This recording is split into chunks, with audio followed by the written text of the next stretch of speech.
준비한 유인물 좀 배포를 하면 좋겠는데. 준비한 유인물 낭독해 올리겠습니다. 경기 부천시열 국회의원 설훈입니다. 23일 오늘 당의 공관위로부터 제가 하위 10%에 들어갔다는 통보를 받았습니다. 참으로 납득하기도 이해하기도 힘든 결과입니다.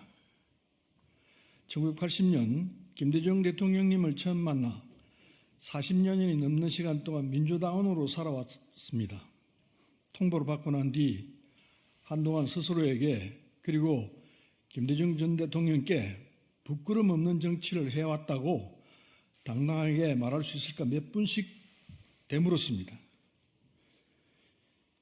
민주당을 위해 희생해왔고 민주당의 정신을 지키기 위해 살아왔고 대한민국의 민주평화적인 가치를 정착시키기 위해 40여 년 동안 열심히 달려왔습니다.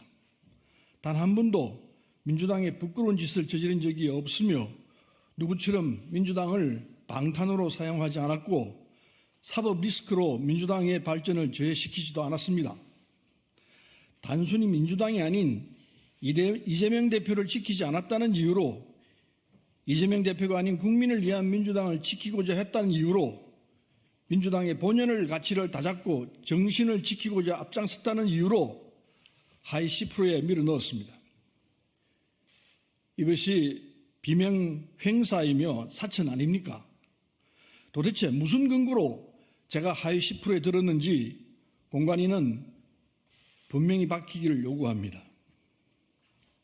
지난 4년 동안 57건의 대표 발의, 100%에 가까운 상임위 본회의 출석률, 국정감사 우수위원 선정, 대정부 질문 참여 등 객관적인 정량적 평가에서 다른 위원들에 비해 전혀 뒤처지지 않았습니다. 전혀 제가 하위 10%에 들어갈 여지조차 없습니다. 이재명 대표에게 묻습니다. 이재명 대표는 지난 2년 동안 어떤 의정 활동을 하셨습니까? 같은 상임위원으로서 이재명 대표의 얼굴을 상임위원장에서 본 것이 손에 꼽힙니다. 질의와 법안 발의는 얼마나 하셨습니까? 본회의는 제대로 출석하셨습니까? 자신과 측근의 범죄를 비호하기 위해 민주당을 이용한 것 이외에 민주당의 국회의원으로서 국민과 민주당을 위해 어떤 일을 하셨습니까? 이재명 대표의 사법 리스크는 검찰에 의한 무고한 정치 수사이며 다른 의원들의 사법 리스크는 모두 범죄입니까? 그분들과 이재명 대표의 사법 리스크의 차이는 무엇입니까? 이재명 대표의 영역은 신의 영역입니까? 그렇다면 저 내로남불의 윤석열 대통령과 다른 것이 무엇입니까? 혁신이 아픈 이유는 내 몸에 내가 직접 칼을 대어 고문을 것을 없애고 세사를 돋게 하기 때문입니다. 스스로 아프지 않고 희생하지 않으면 그건 전혀 혁신이 될 수 없습니다. 그저 실패의 악순환만 되풀이될 뿐입니다.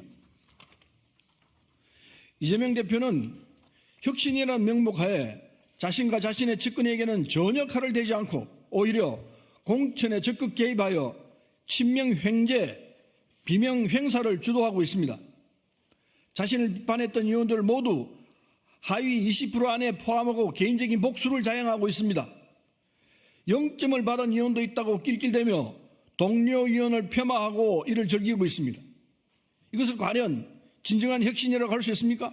누구를 위한 혁신입니까? 윤석열 검찰 독재가 국민의 입을 막고 귀를 닫으며 온갖 자행을 저지르고 있는 판국입니다. 검찰 독재 종식과 민주당 정권 재창출의 절호의 기회를 이재명 대표가 다 망쳐놨습니다. 지금 나오는 여론조사가 이를 명명백백히 보여주고 있습니다.